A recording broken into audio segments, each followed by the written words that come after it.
Muy buenas tardes, queridos participantes. Bienvenidos a nuestra quinta videoconferencia de este curso virtual que ofrece la Universidad de Lambayeque respecto al ascenso de escala magisterial 2017. Ya el tiempo ha continuado y estamos ya próximos, ¿no? Muy próximos a rendir esta evaluación que Dios mediante saldremos todos ganadores, teniendo en cuenta definitivamente la lectura correcta de cada una de las casuísticas que nos presentan. La idea es siempre analizar bien cada pregunta, porque las preguntas, las respuestas siempre están muy cercanas a la respuesta, una o dos respuestas, entonces tenemos que analizar. Bien, entonces con el favor de Dios, yo sé que todo nos va a salir bien.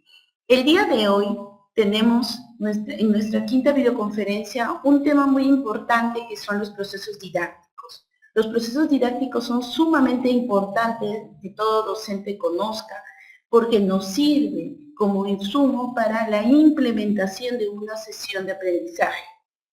Hay que tener en cuenta que una sesión de aprendizaje es la base, es la ruta que todo maestro necesita para ejecutar las actividades pedagógicas que ha planificado.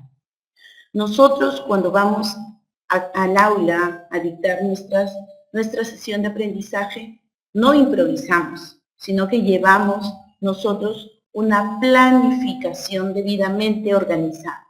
Esta debida planificación no la hacemos teniendo en cuenta solamente el currículo, sino que sabemos que el insumo más importante es el contexto, la realidad donde se encuentra nuestra escuela, la realidad de nuestros estudiantes.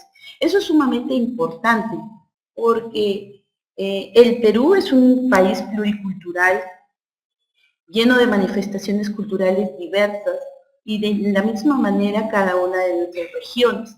Entonces eso es sumamente importante. El marco curricular nos da las competencias, las capacidades, los indicadores que tenemos que tener en cuenta dentro de nuestra planificación, pero es sumamente importante que tengamos en cuenta que nuestra sesión de aprendizaje obedece a la realidad de nuestros estudiantes.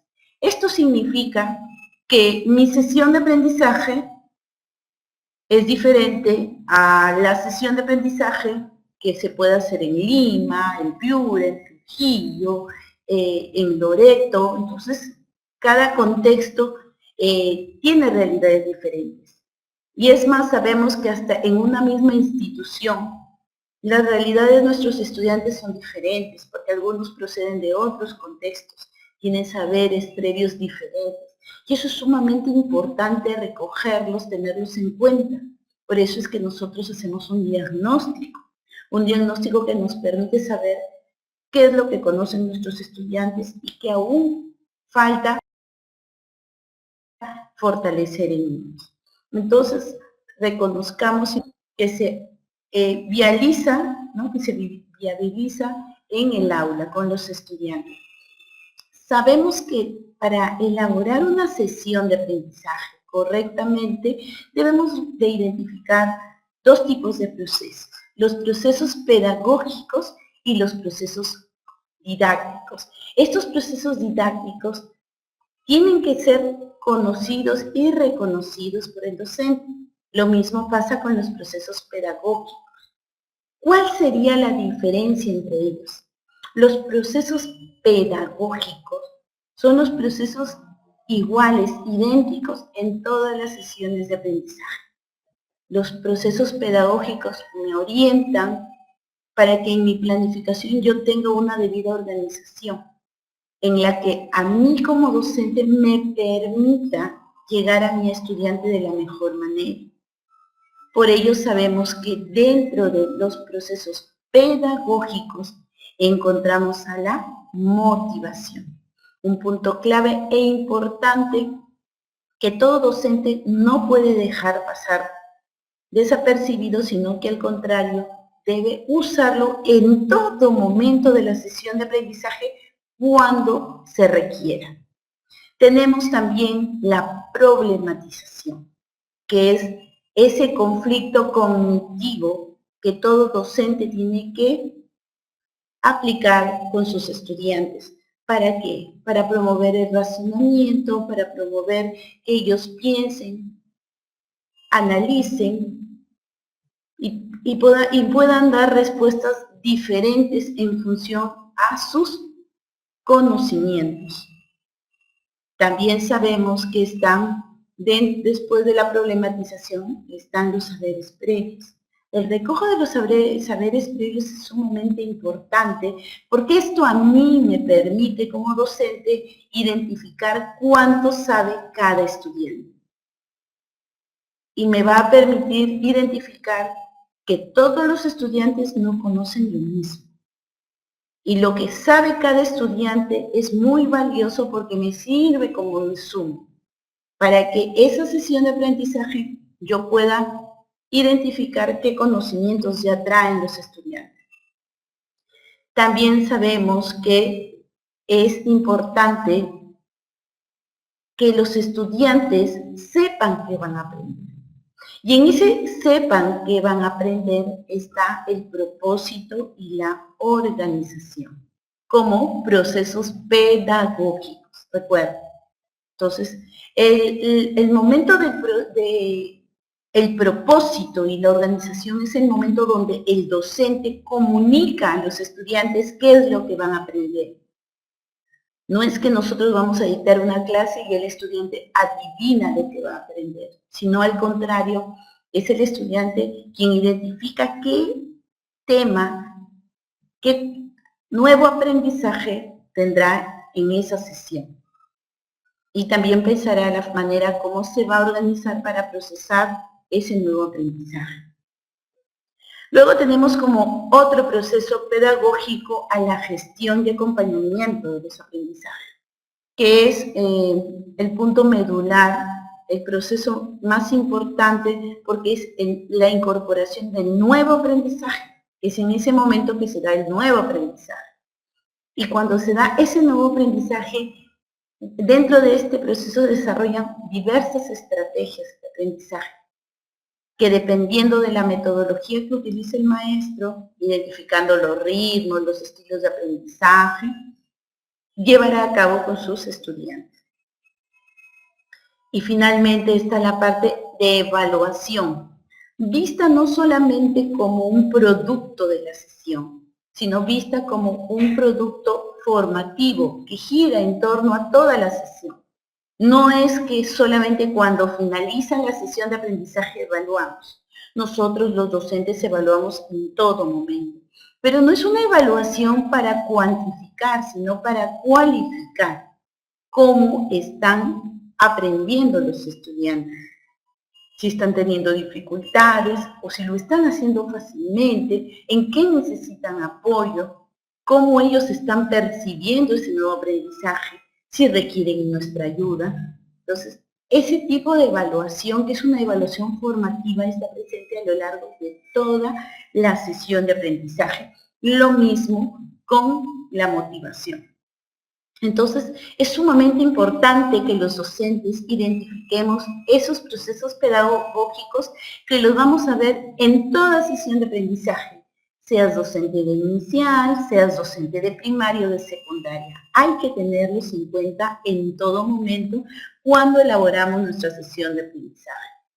El día de hoy veremos procesos didácticos que son también de suma importancia y que nos permite como docentes también estar preparados en ese aspecto. ¿Y qué es un proceso didáctico? Un proceso didáctico es una serie de acciones integradas que debe seguir ¿quién? El docente. ¿De qué manera? De una manera ordenada, con la finalidad de lograr aprendizajes significativos en los estudiantes. El éxito de este proceso didáctico depende de la capacidad, de ese conocimiento que tenga el docente acerca del área que va a enseñar. Entonces, esto es sumamente importante, por eso es que en secundaria los profesores son especialistas en un área, ¿no? Está el especialista en literatura, está el especialista en matemática, en inglés, etc. Entonces, eso es sumamente importante, que ellos conocen esa área. ¿Qué pasa en primaria y en inicial? Aquí los profesores son expertos en las áreas que enseñan y tienen que volverse expertos en cada una de las áreas que enseñan. Llámese personal social, comunicación, matemática, ciencia y ambiente o CPA.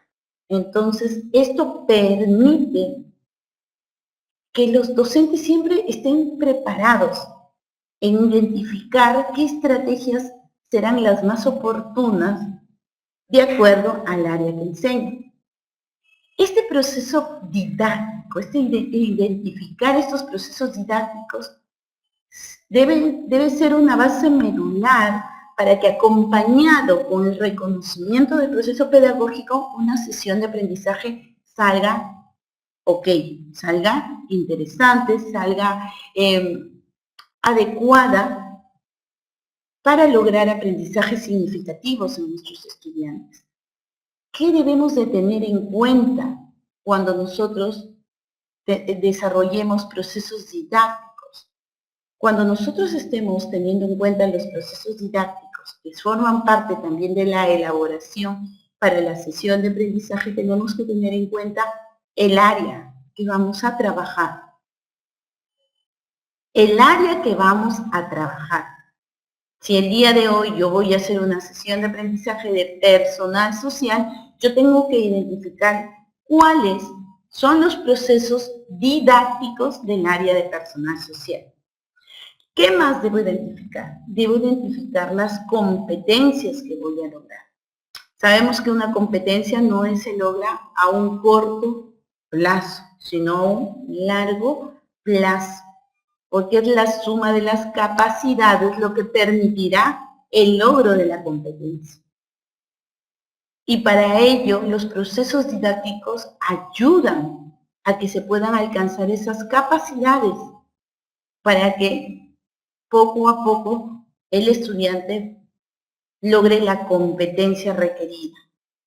Entonces, tengamos en cuenta que el docente tiene que ser un especialista en el área que enseña. Y si eres de inicial y primaria, tendrás que ser un especialista en las áreas que enseñas. Porque los procesos didácticos de una área a otra varían. Y en algunos casos pasa también con las competencias. Entonces tenemos que tener sumo cuidado para poder planificar adecuadamente una sesión de aprendizaje. ¿Qué más debemos tener en cuenta cuando elaboramos una sesión de aprendizaje?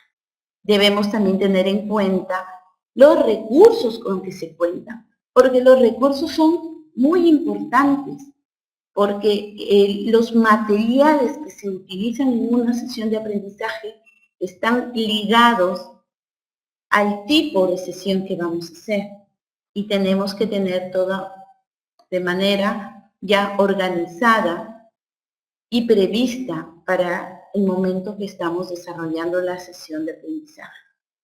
¿Cuántas áreas desarrollamos o trabajamos con nuestros estudiantes? Las áreas básicas, vamos a decirlo de alguna manera, son el área de comunicación, el área de matemática, el área de personal social y el área de ciencia y ambiente, o en su defecto de ciencia y tecnología. Entonces, cada una de ellas tiene sus procesos didácticos diferentes y los vamos a ir viendo de manera individual cada una de ellas. Vamos a comenzar por el área de comunicación. Para identificar y analizar cada una de las áreas también tenemos que tener en cuenta el enfoque. ¿Qué es el enfoque? El enfoque es la mirada con que se aborda el área a trabajar. Por ello es que cada área del currículo nacional tiene un determinado enfoque, así como también el currículo. El currículo como instrumento de manera general, el enfoque es el enfoque por competencias. Es por ello que lo que se busca es que los estudiantes logren ser competentes. ¿Y qué significa ser competente? Significa que un estudiante no solamente guarda y almacena el conocimiento, sino que lo pone a prueba, es decir, que le permite aplicar esos conocimientos. Cuando yo aplico los conocimientos, cuando yo soluciono problemas, significa que yo soy competente en la solución de lo que estoy haciendo, ¿no? Entonces no podemos decir que una persona es competente porque sabe mucho o porque conoce mucho. Ahora, con el enfoque por competencias, decimos que un estudiante sabe y es competente cuando sabe y aplica, cuando sabe y soluciona. Y el enfoque del área de comunicación es un enfoque comunicativo. ¿Qué significa? Su mismo nombre lo dice, comunicar. Y queremos no solamente estudiantes que conozcan mucho de gramática, de literatura, de otros temas ligados a la parte de comunicación, sino que lo que queremos es de que los estudiantes desarrollen competencias comunicativas. Y estas competencias comunicativas, ¿dónde se evidencian? No en una tarea con un cuaderno, se evidencian en las prácticas sociales mismas. Cuando el estudiante está con sus compañeros y se comunica de manera oportuna, asertiva, estamos diciendo que es un estudiante competente. Entonces, la competencia no solamente se mide con la evaluación escrita de un tema, sino cómo el estudiante aplica ese conocimiento. Allí está la manera competente de ser del estudiante, en este caso en el área de comunicación, cuando de manera oportuna se comunica, cuando interactúa con sus compañeros, cuando verbaliza adecuadamente, es decir, que su oralidad es fluida, es clara, ¿no? Cuando el estudiante lee, y no solamente lee, sino que comprende lo que lee. Por ello es que el área de comunicación tiene competencias que están dirigidas a desarrollar estas prácticas comunicativas. Entonces, este enfoque comunicativo lo que busca es el desarrollo de competencias comunicativas. Como su nombre mismo lo dice, comunicar. Es decir, que no basta con tener un cúmulo de conocimientos sobre un vocabulario, reglas, nada. Eso lo hará que tiene conocimientos, definitivamente, pero cuando los aplique, ahí podríamos hablar de competencias comunicativas. Entonces, el enfoque comunicativo lo que persigue es eso, el desarrollo de las competencias comunicativas con la finalidad de que los estudiantes se puedan comunicar de manera adecuada con sus interlocutores.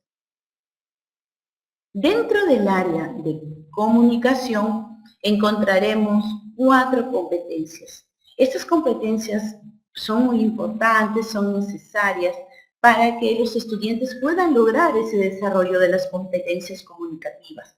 ¿Y cómo se van analizando? Una de las competencias del área de comunicación es la comprensión de textos escritos. Cuando hablamos de comprensión de textos escritos, estamos hablando de que los estudiantes deben ser capaces de poder estar con cercanía a un libro, leerlo, y no solamente leerlo, sino que, como hemos dicho, comprender lo que leen. Y eso lo hacemos en nuestras aulas cuando trabajamos algún tema de biblioteca, algún cuento, ¿no? O algún texto que busca que los estudiantes comprendan lo que están leyendo. Para ello, queridos y estimados colegas, los procesos didácticos, es decir, la ruta que yo debo seguir para que mi sesión de aprendizaje salga adecuada, es tener en cuenta 3 procesos didácticos. El proceso didáctico del antes de la lectura, el durante la lectura y el después de la lectura. O sea, ese proceso didáctico del antes, del durante y después de la lectura responde a la competencia de comprensión de textos escritos, no para otra competencia del área de comunicación, solo para la competencia de comprensión de textos escritos. Esto permitirá desarrollar competencias comunicativas en la comprensión de textos a los estudiantes. ¿Cómo hay que hacerlo? Ya hay una ruta, ya se me está indicando, hay que hacerlo antes, durante y después. Esto significa que el estudiante, cuando se le entrega un texto para ser leído, con la finalidad de que lo comprenda el niño, el estudiante, el joven, tiene que conocer el propósito de la lectura. En el antes, lo que el estudiante tiene que conocer es para qué va a leer ese libro. Y el docente tiene que movilizar procesos para concitar el interés. Porque cuando el estudiante lo ve como algo impositivo, solamente lo vas a leer porque lo vas a leer, el estudiante pues no capta, no se motiva, no se interesa. Entonces, este momento antes de la lectura es el momento oportuno, preciso, para que los docentes den a conocer el propósito de esa lectura que van a tener, movilizar sus saberes previos, lo que ellos saben. Quizás han leído ese cuento antes, o quizás han leído un cuento del mismo autor, pero otro cuento, o quizás han leído un cuento muy parecido. Entonces, todo eso me va a permitir en el antes de la lectura identificar qué es lo que saben los estudiantes sobre la lectura que está en sus manos. También algo muy valioso que parte de este proceso didáctico del antes de la lectura son las predicciones. La formulación de predicciones me permite desarrollar en los estudiantes este razonamiento creativo, porque ellos solamente al ver la carátula que en el antes, ¿no? Todavía ellos no tienen el acceso a la lectura en sí, ellos se imaginan, predicen de qué se tratará el cuento, solamente con la carátula o solamente con la idea que el docente les da, nada más. Ese es el momento del antes. Es interesante, porque muchas veces los docentes queremos ir de frente a la lectura. Ya, a ver, tomen su libro, lean. Y el estudiante muchas veces, como les decía, lo ven como algo positivo, que solamente es para aprobar el curso y nada más. Y ahí también hay algo interesante que debemos aprender los docentes. Quizás lecturas que los estudiantes tengan en sus manos sean lecturas con utilidad, que les sirva, que les interese, que estén acorde a la edad de los estudiantes, que esté acorde a su realidad, que esté acorde a sus necesidades. Y eso quien lo conoce es el docente, no lo conoce el director, eso lo conoce el docente porque él es el que está todos los días con el grupo de estudiantes. Ya el durante de la lectura dentro del proceso didáctico y es la parte medular central porque es donde el estudiante lee la lectura, se entera de lo que trata ese texto. Y ahí dice, ah, mira, lo que yo pensaba de qué se trataba, sí, coincide o no coincide. Entonces, ahí viene la lectura. Y la lectura, recuerden que se da en cualquiera de los tres niveles. Por ahí podrían decirme, pero los niños de inicia no leen. Pero sabemos que está la lectura icónica o está la lectura que también la docente le puede hacer. Entonces, ahí es el momento del durante de la lectura donde se da la lectura en sí del texto.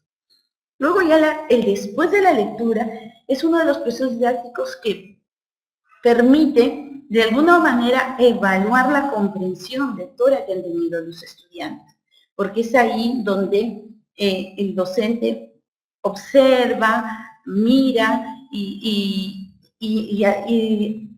recolecta la información de la comprensión lectora que tienen sus estudiantes, sea de tipo literario, inferencial, sensorial o creativo también, ¿no? Al momento que después de la lectura los estudiantes puedan crear un texto diferente, relacionado, ¿no? Es decir, que creen un final, el final del cuento sea diferente, o que ellos crean un mural sobre la lectura, y que está acompañado con las respuestas relacionadas a la lectura que ellos han escuchado o han leído.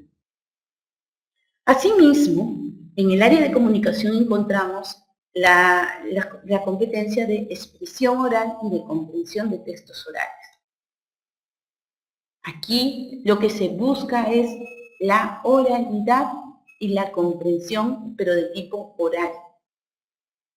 Esto permite al docente identificar y reconocer cómo está la fluidez verbal de sus estudiantes.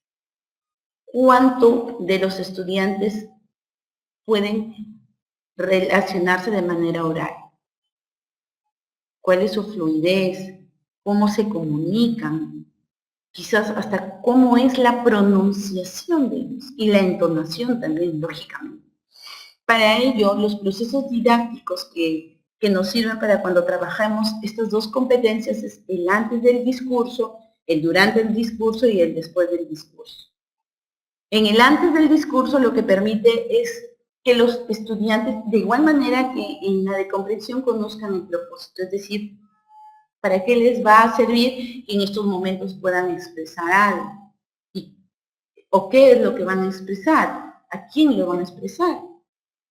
Entonces, ahí es donde es la preparación, vamos a decir, de lo que se va a hablar.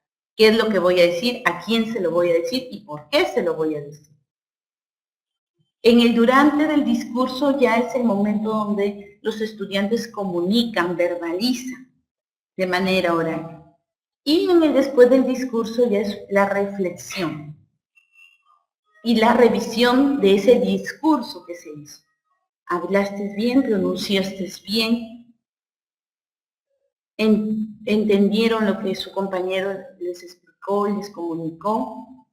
Entonces, de esa manera, aquí es todo de manera oral. Otra competencia del área de comunicación es la producción de textos escritos. Y cuando hablamos de la producción de textos escritos, es decir, estamos hablando de la escritura en sí, pero de una escritura comprensiva, de una escritura que tiene sentido. Y por ello es que también existen procesos didácticos para esta competencia. El primer proceso didáctico de producción de textos escritos está la planificación. Y la planificación, así como en los procesos didácticos que han antecedido, en la planificación el estudiante tiene que saber el propósito de esta escritura. ¿A quién va a ir dirigido lo que él va a producir o va a escribir? ¿Qué es lo que va a decir allí? ¿Cuál es el mensaje? ¿Quién será el que reciba ese texto que va a producir? Y la textualización ya es el momento en sí donde el estudiante escribe o dicta también, ¿no? En caso de que el estudiante aún no pueda producir por sí solo de manera escrita, dicta, pero ese dictado que viene de su mismo conocimiento, de sus mismos deseos, es parte de su producción, porque él es el que está elaborando las ideas y las está comunicando, y ahí ya hay producción. Bien, entonces eso es en el momento de la textualización. Cuando escribimos, cuando nosotros mismos estamos pensando, a ver, ¿qué voy a colocar? ¿Cuál va a ser el mensaje? Ya, el mensaje es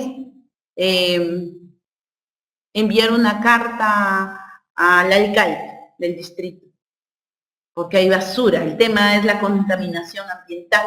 Y he decidido, o hemos decidido, en ese momento estamos planificando, ¿no? ¿A quién va dirigido? Al alcalde. ¿Qué es lo que le vamos a decir? Que ayude a limpiar este distrito o a mantener limpio el distrito. Ese es el propósito. Es el tema que está en torno a esta producción. Ya la textualización es, ¿qué le vamos a decir? Querido alcalde, le solicitamos, le pedimos que por favor todos los días se recoja la basura a través del carro de basura, a través de las personas de limpieza.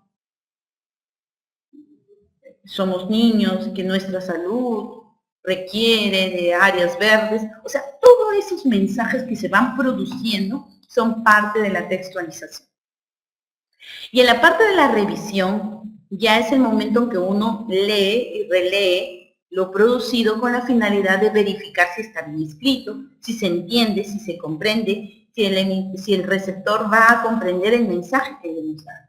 Entonces, es el momento donde nuevamente se lee, se reescribe en algunos casos, se edita, ¿no? Que es la edición, es la revisión de lo que se ha escrito para finalmente publicarlo, es decir, para finalmente pasarlo en limpio y poderlo enviar a la persona a quien va dirigida, en este caso una carta u otro documento que nosotros con los estudiantes o los mismos estudiantes quieran elaborar. Entonces, es así como van desarrollándose y funcionando cada uno de los procesos didácticos. Qué interesante en realidad es conocer cada uno de los procesos didácticos. Esto nos permite poder hacer nuestra sesión de aprendizaje más coherente a apuntar el logro de la competencia. Porque ya sabemos, la competencia no se logra con una sesión, con 2 sesiones, con una unidad, con 2 unidades didácticas. No, es a largo plazo. Por eso es que en el marco curricular la competencia la podemos lograr en años. Pero ahí está el trabajo que debe hacer cada docente en el ciclo, en el nivel que se encuentra, de ir mirando esa meta, de esa competencia. Y para yo mirar esa meta, que es el logro de esa competencia, porque esa competencia trae productos, que son los logros de aprendizaje, que permitirá que el estudiante no solamente lo conozca, sino lo pueda aplicar a su vida, yo tengo que tener una ruta. Y para que un profesor no tenga una ruta, el otro profesor tenga otra ruta, es que están los procesos didácticos, que son las formas como el docente tiene que conocer cómo va a ir construyendo su sesión de aprendizaje teniendo en cuenta qué área y qué competencia va a trabajar. Entonces, es sumamente importante identificar cada uno de los procesos didácticos. En este caso hemos estado viendo sobre el proceso didáctico de comunicación. El proceso didáctico de comunicación ya lo vamos a ir viendo también en diapositivas que se van colgando esta semana dentro del aula virtual, y ahí vamos a ir desmenuzando cada uno de estos procesos didácticos. Esta misma diapositiva que se va a colgar en el aula virtual les permitirá identificar y verificar cómo es la ruta a seguir, quizás más especificaciones en cada uno de los procesos didácticos, con la finalidad de que les permita de verdad poner en práctica cada uno de estos procesos didácticos en comunicación. Entonces, qué importante que es el área de comunicación, porque permite tener en cuenta la ruta de cómo vamos a ir alcanzando cada una de las competencias. Bien, vamos a ver el área de matemática. El área de matemática es un área muy importante también, y sabemos y entendemos y comprendemos de que nosotros no podremos desarrollar matemática o no podremos comprender muchas veces los problemas que se plantean en el área de matemática si no hemos desarrollado una adecuada comprensión lectora. Es por ello que el área de comunicación ha sido una de las primeras áreas a trabajar en esta videoconferencia, porque es básica, es importante, es fundamental. Si el estudiante habla con claridad, pronuncia adecuadamente y comprende lo que lee, tiene un gran porcentaje ganado para poder desarrollar las siguientes áreas, porque se va a poder expresar bien, va a poder comunicarlo correctamente y va a comprender textos, problemas que se le presenten y darle una solución oportuna. El área de matemática también responde a un enfoque. No es el mismo enfoque de comunicación. El enfoque que tiene el área de matemáticas es denominado el enfoque de resolución de problemas. Y su mismo nombre lo dice, resolver problemas. Pero cuando hablamos de problemas estamos hablando de una serie de problemas que vayan ligados a la parte del desarrollo de la matemática. Bien, entonces, ¿qué dice este enfoque de resolución de problemas? Dice que la matemática se enseña y se aprende resolviendo problemas. En otras palabras, este enfoque está diciéndonos a todos, docentes, maestros, padres de familia, que la matemática no se aprende solamente memorizando la tabla de multiplicar, de dividir, o solamente con ejercicios matemáticos. ¿Que es una manera, que es una práctica? Claro que sí, pero que no podemos decir que porque un estudiante suma correctamente o resta correctamente, multiplica o divide, ya resuelve problemas matemáticos, sino que al contrario, este enfoque lo que busca es entrenar a los estudiantes para que estén preparados para resolver problemas.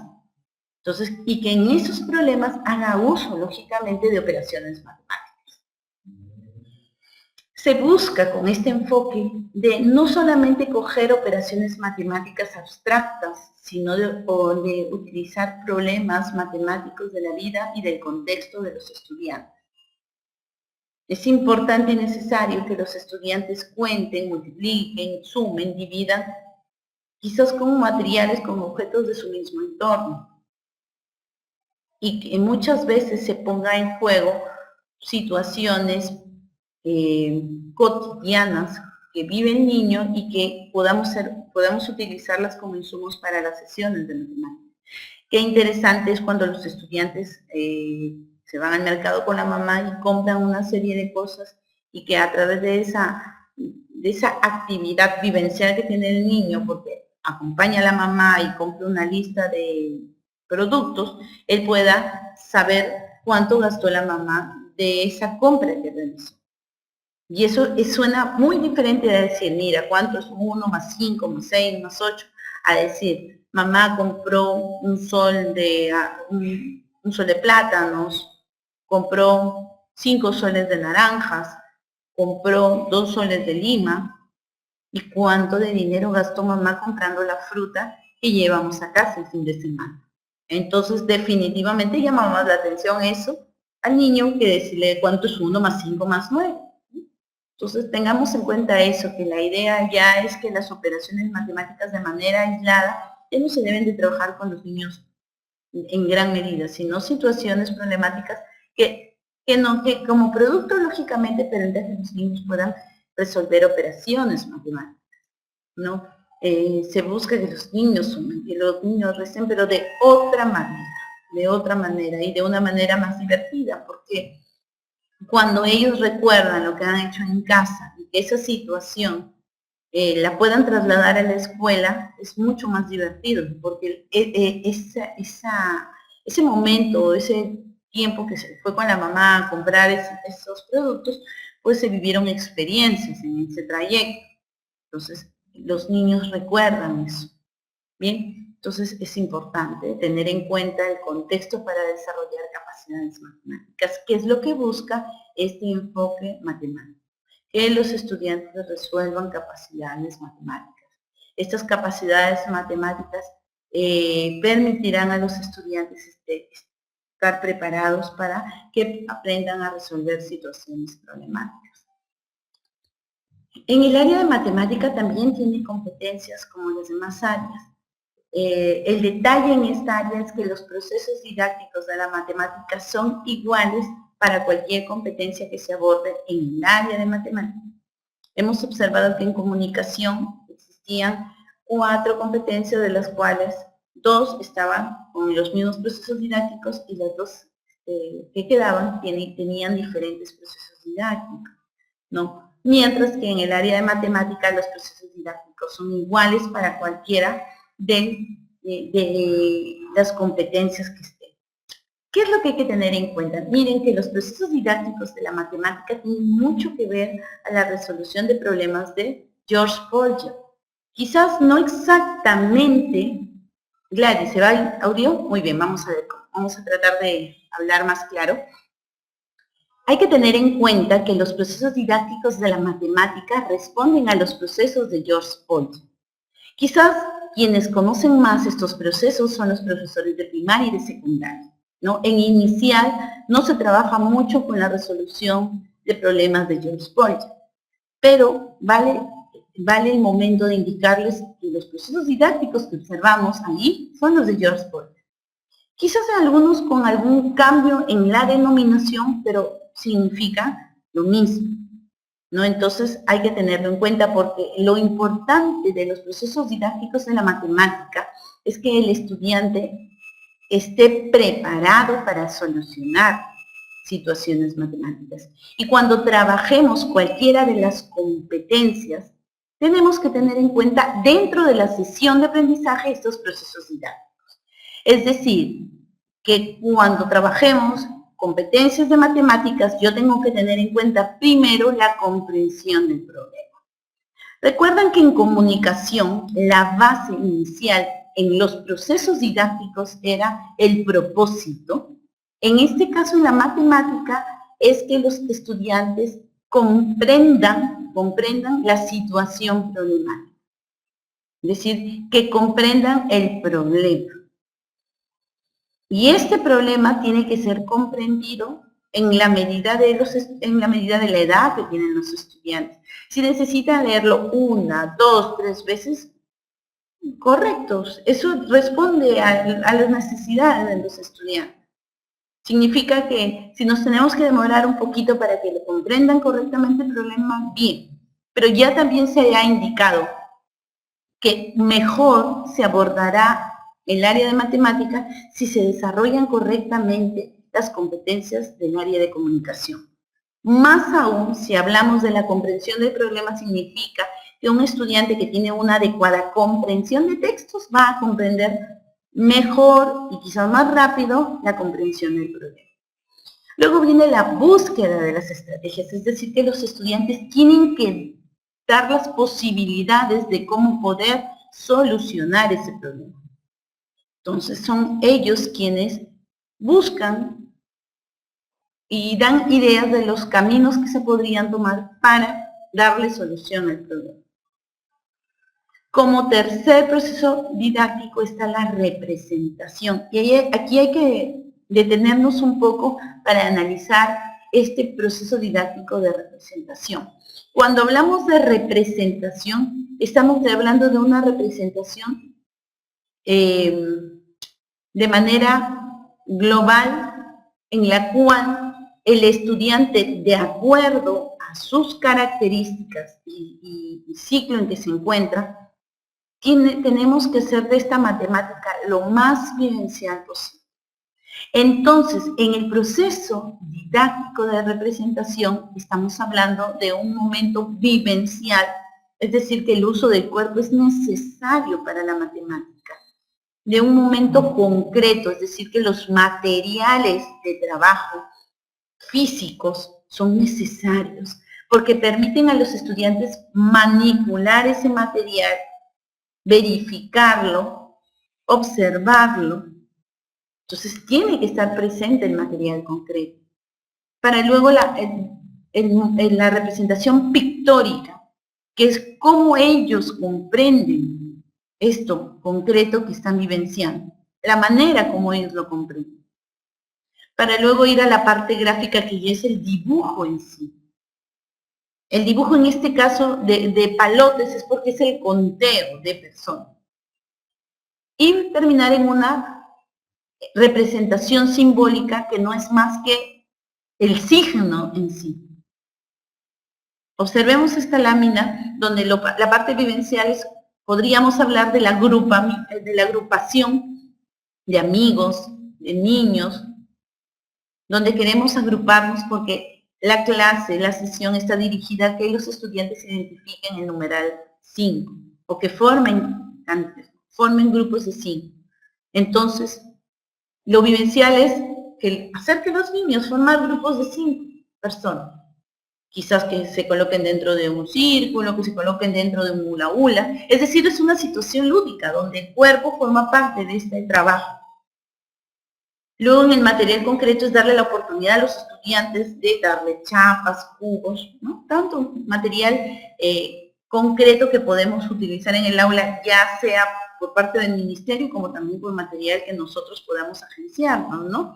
Material reciclable que nos puede permitir tener mayores insumos de material concreto en el aula. Entonces, aquí ya el niño ya se agrupó, ya está la parte vivencial, la parte concreta es darle chapitas, cubos, donde ellos puedan agrupar 5 cubos, 5 tapitas. Para luego en la parte pictórica es pedirles a los niños que nos dibujen qué es lo que han hecho. Para darnos cuenta en la parte pictórica qué es lo que están comprendiendo de. En la parte gráfica ya es solicitar, a ver, dibújame la cantidad de elementos que hemos trabajado. Y el estudiante pues está dibujando ya la cantidad. Miren que en el pictórico es decir, dibújame qué es lo que comprendes del tema. ¿Qué entiendes del tema? En el gráfico ya está más dirigido, vamos a colocar la cantidad para finalmente concluir con la parte simbólica que es el signo en sí. Y ojo aquí con los docentes de educación inicial. A veces la parte simbólica no es lograda, o sea, no se debe lograr en niños de 3, 4 años, hasta en los de 5, posiblemente no se logre hasta mitad de año, ya concluyendo el año. Porque sabemos que el numeral como tal, en este caso el número 5, la representación en sí va a ser trabajada ya en el nivel primario. Y si hablamos en secundaria, ya no solamente nos basaremos en la parte simbólica como número, porque ya los estudiantes lo conocen, sino quizás el símbolo algebraico que están trabajando, una raíz cuadrada, una potenciación, ¿no? Entonces, ahí iría la parte simbólica de ellos. Muchas veces, estimados colegas, los docentes de secundaria, como que esta parte de representación no es, vamos a decir que saltamos ese proceso didáctico, pero es muy importante brindar a los estudiantes de secundaria la oportunidad de que ellos también con su cuerpo puedan expresar, y que también puedan expresar con material concreto. Lógicamente, en la medida y en las posibilidades del trabajo que se está haciendo. No siempre vamos a usar chapitas, no siempre vamos a usar cubos. Es en relación al tema que se esté trabajando, lógico, ¿no? Entonces, pero la representación es un proceso didáctico sumamente importante. Ahí es donde despierta el interés, la motivación y la comprensión del tema que se está trabajando. Luego viene la parte de la formalización, que ya es un poco que los estudiantes puedan dar una definición de lo que se ha trabajado. En este caso podríamos decir que hemos agrupado 5 cantidades. ¿Y qué significa 5? 5 es un número, 5 es una agrupación, o sea, lo que los niños nos van a decir, ¿no? En esta parte de la formalización, para que luego ya sea el docente el que concluya y redondee la idea, lógicamente. En la parte de la reflexión permite a los estudiantes, ese es el momento donde ellos valoran sus aciertos y también quizás sus errores. Entonces es un momento donde ellos reflexionan y dicen, aquí yo coincidí, sí, salió bien, estuvo correcto, aquí me equivoqué. Entonces es un momento interesante, para que luego vayamos a la transferencia, que ya es colocar en otra situación ese mismo aprendizaje aprendido, para que yo como docente pueda decir, ese aprendizaje quedó fijado y voy a dar otro tipo de ejercicio similar, con otros elementos, con otros componentes, pero similar, para ver cómo el estudiante responde, si se movilizaron esas capacidades que han trabajado en esa sesión de aprendizaje. Entonces, los procesos didácticos de la matemática son muy importantes, son necesarios, hay que tenerlos en cuenta, no hay que saltar ningún proceso didáctico. Por eso es que ahora en matemática en secundaria está llegando algún tipo de material, porque si yo quiero trabajar ángulos, aristas, pues los cuerpos geométricos sirven para trabajarlos. Entonces yo no debo privar al estudiante de solamente que ellos se imaginen, que piensen, sino que ellos puedan de manera concreta también tener oportunidad de tocar, de palpar, de ver materiales. Otra área importante es el área de ciencia y ambiente o ciencia y tecnología. ¿Qué busca el enfoque de esta área? Este enfoque de esta área lo que busca es un enfoque de indagación y alfabetización científica. ¿Qué se dice? Que los niños, que los estudiantes son investigadores innatos, que muchas veces es el padre, la madre o la maestra quienes castran esa curiosidad.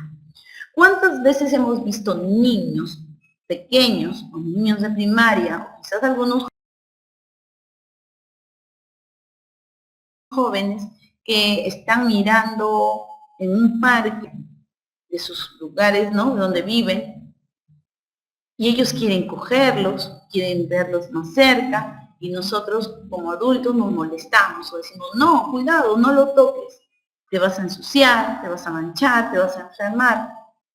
Pero ellos, los niños, en ese momento están mostrando ese interés investigativo que ellos tienen, porque ellos quieren saber exactamente de qué se trata ese animalito. A veces lo cogen para ver cuántas patitas tiene o si tiene ojos, cómo es. Entonces, es sumamente importante que la escuela básica permita que los niños vayan desarrollando estas habilidades científicas, porque el problema está cuando van a la parte superior y muchas veces rehuyen de estas famosas investigaciones, porque en básica no se les dio la oportunidad de investigar. Y ya en superior, pues la parte es mucho más abstracta y les va a costar mayor trabajo. Entonces, si nosotros en la escuela básica permitimos que los estudiantes puedan observar, tocar, cortar, cercenar, disecar, entonces va esta curiosidad innata que todos los seres humanos tenemos, y mucho más cuando son más pequeños, permitirá que estimular y desarrollar este aspecto científico que todos tenemos. No agarrarle cólera, no agarrarle antipatía o bueno, cierto rechazo. ¿Por qué? Porque muchas veces somos los adultos quienes cortamos esa curiosidad. Bien, entonces, eso es un área muy bonita, en realidad es un área que lo que busca es colocar la parte de la ciencia en sí, con el método científico y todo desde la escuela básica, pero aplicarla bien y aplicarla de verdad, porque a veces está en la literatura pero no se aplica. ¿Qué nos dice el enfoque de esta área? Con respecto a la parte de indagación científica, nos dice que el enfoque de indagación moviliza un conjunto de procesos que permite que nuestros estudiantes desarrollen habilidades científicas, los cuales les permitirán, ¿qué cosa? Construir y comprender conocimiento científico. Porque al momento de que ellos están viendo los gusanitos en el parque, esto les llevará a buscar información sobre ellos, ¿no? Entonces ellos van a construir este conocimiento. ¿Qué tipo de animal es? ¿A qué familia pertenece? ¿Cuántas patitas tiene? ¿Cómo se alimenta? Entonces ahí ellos tienen que buscar información. ¿Y qué habla el enfoque de alfabetización científica? Este enfoque permite que nuestros estudiantes sepan desenvolverse en un mundo actual, como el nuestro, para que conozcan el papel importante que tiene la ciencia en las vidas de cada uno de nosotros y poder mejorarla. La indagación me permite a mí movilizar mis procesos cognitivos porque me permite ir a buscar información y cuando busco esa información la comprendo. Y la alfabetización aparte contribuye a que yo pueda aprender a desempeñar ese conocimiento que tengo. Significa que si me voy al ejemplo de los gusanitos, me interesé por los gusanitos, los observé, por dónde caminaban, qué hacían, cómo se alimentaban, para luego contrastar esa información en un libro, en una revista científica, para comprender por qué lo hacían. Y luego para entender que los animalitos hacen eso para sobrevivir, para formar su hábitat, etc. Entonces conozco con la indagación, porque la indagación, indago, busco información. O sea, me siento motivado por buscar la indagación. Y ya la alfabetización es que quede ese conocimiento de esa búsqueda, queda aquí, pero no solamente hemos hablado de que la competencia queda aquí, sino que luego este conocimiento ya del cual me he apropiado me sirve para en algún momento utilizar. Quizás necesitamos hacer humus en el colegio y yo ya me quedé con esa investigación de que los gusanitos elaboran humus. Recuerdo esta información porque lo indagué científicamente, guardé la información y para qué sirve, que es la parte de la alfabetización, para finalmente en algún momento darle la utilidad respectiva y ser competente en el área de ciencia y ambiente. Entonces, qué interesante, qué importante darle este sitial que debe tener la ciencia en nuestras vidas, ¿no? El Perú no es un país que se caracterice por ser científico, por producir científicos, y esto muchas veces por esta castración que existe en las etapas básicas de la vida de los niños. Si nosotros permitiéramos que los niños descubrieran más, estén en mayor contacto con la naturaleza, seguramente, no lo dudo, que habría mayores personas interesadas en la ciencia. Bien, entonces reconozcamos como docentes que todos los estudiantes tienen esa capacidad de ser exploradores, observadores, siempre están constantemente preguntándonos sobre el mundo que les rodea. Ahora, la tarea como docentes es estar preparados. Si yo soy profesora de CTA, no habrá problemas porque es parte de mi especialidad y yo conozco los temas. Si no soy de la especialidad, pues agenciarme de información. Si soy de primaria y de inicial, tengo que estar preparada porque forma parte de las áreas que yo estoy enseñando. Entonces, eso es importante, porque la ciencia permite que los estudiantes elaboren hipótesis. Porque la ciencia permite que no solamente queden hipótesis, sino que yo las pueda contrastar.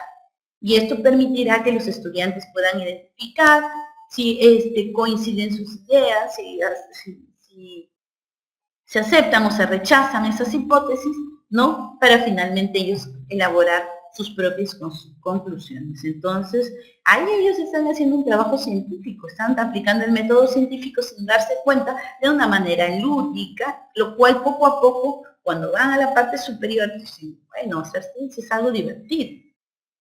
Entonces, ahí nosotros como docentes de educación básica contribuimos, no solamente con el momento, sino con el futuro de estos estudiantes. Los procesos didácticos de esta área de ciencia y ambiente difieren de una competencia a otra, pero difieren en cosas muy pequeñas, o sea, no es en todos los procesos didácticos. De manera general, el proceso didáctico de esta área se inicia con el planteamiento del problema también, para luego los estudiantes plantear sus hipótesis, es decir, que ellos creen acerca de ese problema, para luego no contrastarlas rápidamente, sino hacer una elaboración de un plan de indagación. Este es el problema. Hemos visto que los gusanitos se mueven, que aparecen y desaparecen. Entonces yo me planteo como hipótesis, ¿qué habrá pasado? Y los estudiantes dicen, no, es que se están metiendo a su casita, no, se están yendo a alimentar, no, tienen vergüenza, no, tienen miedo, son sus hipótesis. Para luego yo hacer un plan donde diga, a ver, ¿qué vamos a hacer para descubrir por qué los gusanitos entran y salen de la tierra? Entonces, dentro del plan dirá, a ver, los observaremos una semana. Primer día, segundo, tercero, y ahí iremos escribiendo cada detalle que vamos observando día a día. Ese es el plan, elaborar toda esa logística y para luego analizar cada uno de los resultados. Porque yo si me he planteado una semana, es un decir, yo ahí dentro de ese plan voy a ir guardando la información de cada uno de los días. ¿Qué hago luego? ¿Guardo eso? No, ¿verdad? Tengo que analizar esos resultados que he obtenido de ese plan que yo me proyecté a hacerlo y que lo ejecuté. Y cuando yo analizo esos resultados, contrasto también la hipótesis que me planteé en un primer momento. Dije que se metían y se salían porque tenían hambre. ¿Será cierto? ¿Será mentira? ¿Será cierto? ¿Será falso? Y luego, como otro proceso didáctico, es la estructuración de ese nuevo saber. Es decir, muy bien, ya hemos contrastado la información, ya hemos dado cuenta de cuáles serán las verdades, cuáles serán los errores o ciertos, y ahora sí, a ver chicos, entonces los gusanitos entraban y salían y ya viene el nuevo conocimiento, ¿no? Por tales y tales razones. Y ya ese nuevo conocimiento ya es un nuevo aprendizaje para los estudiantes.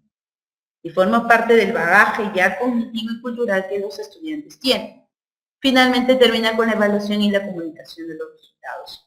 Y aquí hablamos de esta evaluación, de cómo se trabajó durante todo este proceso didáctico de la ciencia, ¿no? Cuáles fueron mis aciertos, cuáles fueron mis dificultades también, quizás tuve dificultades en ese trayecto. Entonces es muy interesante hacer ciencia. Los procesos didácticos de cada uno, como les decía, en este caso, en CTA o en Ciencia y Ambiente, están las competencias y están los procesos didácticos en estas diapositivas, que si las analizamos son muy parecidas, a veces son procesos muy mínimos que desaparecen en algunas competencias y que aparecen en otras, pero cada proceso didáctico es muy parecido al proceso didáctico general que hemos leído y que hemos explicado.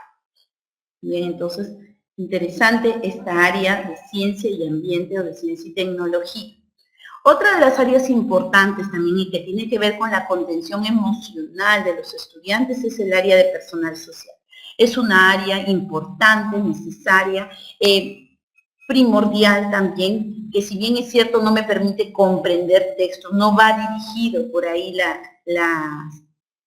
el sentido de esta área. El sentido de esta área es, ¿qué cosa? El desarrollo de manera integral de los estudiantes. Es decir, que los estudiantes desarrollar todo ese despliegue emocional, cognitivo, con la finalidad de desarrollar la autonomía en los estudiantes. Queremos estudiantes autónomos, queremos estudiantes que sean sociables, queremos estudiantes que se puedan desenvolver en un equipo, en un grupo humano, ¿no? Entonces, eso es lo que buscamos, que contribuyan en la sociedad. El enfoque de esta área de personal social es la construcción de la autonomía. Queremos, como decimos, estudiantes autónomos, estudiantes que se valoren, estudiantes que se sientan bien consigo mismos, porque será la única manera que puedan sentirse bien con el resto, y también esta área está dirigida al ejercicio ciudadano, es decir, al respeto de las normas y valores que se construyen dentro de esa sociedad. Y cuando hablamos de sociedad, estamos hablando de la sociedad del aula, de la institución, de la familia, de la sociedad en sí. Entonces, es importante tenerlo en cuenta.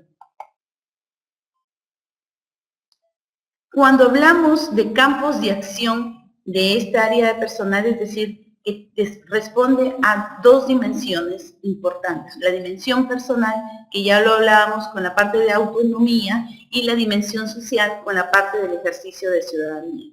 Buscamos con esta área niños, estudiantes autónomos que desarrollen todo su potencial y que ese potencial contribuya en beneficio de la sociedad, en beneficio de esa sociedad donde se encuentran, en beneficio de la mejora, de donde se comparte, donde ellos están permanentemente con la finalidad de que contribuyan.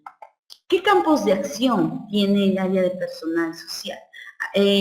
Actualmente el área de personal busca el desarrollo de la autonomía, busca el ejercicio de la ciudadanía, pero también es importante decir que también guarda como un campo de acción la parte religiosa, es decir, de que respeta la manera religiosa, la forma como cada estudiante tiene un vínculo religioso con alguna religión en sí, valga la redundancia. Entonces, esto significa que se respetan las ideas de las familias cuando se construye dentro del seno familiar la religión a la cual profesan todos y cada uno de sus miembros. Asimismo, el desarrollo psicomotor es importante porque está muy ligado a la parte de la autonomía. Y básicamente es un área que busca el desarrollo integral, ¿no? El desarrollo integral de cada uno de los niños. Es un área muy importante en realidad. ¿Qué procesos didácticos se abordan en el área de personal social? Tenemos dos, porque ya hemos visto que responde también a dos enfoques. Al enfoque de autonomía, la búsqueda de la autonomía, que es con la competencia de construir su identidad, en la cual están estos procesos de vivencias y experiencias, el diálogo a través de esta experiencia y transferencias en otras situaciones. Esto tiene que ver mucho cómo yo me siento y quizás analizar alguna anécdota personal o alguna anécdota de la familia, para luego en función a ese tema familiar o personal poder hacer un diálogo de una experiencia y luego hacerlo una transferencia a otras situaciones. ¿Y qué podríamos hacer si nos pasara eso? ¿No? Aquí se tiene que abordar mucho también el trabajo o el tema del bullying, ¿no? Que en algunos casos se observa. O sea, aquí está dirigida esta competencia. Mientras que en las otras competencias que aparecen en esta área de personal social buscan más que todo el desarrollo de la ciudadanía, ¿no? De la construcción de la ciudadanía, teniendo en cuenta aquí como procesos didácticos la problematización. Es decir, plantear un problema, pero ya no solamente de mí como persona que está más ligada a la parte de autonomía, de identidad, sino del equipo humano, ¿no? ¿Qué es lo que opina? Pasó esto en la comunidad y ese es el problema en acción para luego buscar información acerca de eso, ¿no? Quizás robaron en el colegio. ¿Qué pasó? Vamos a buscar información. ¿Qué habrá pasado? ¿Quiénes entraron a robar? ¿Qué se perdió? Para luego tomar acuerdos. Muy bien, si se perdió, si entraron delincuentes, ahora, ¿qué podemos hacer nosotros para tomar algunas medidas de prevención para que esto no suceda?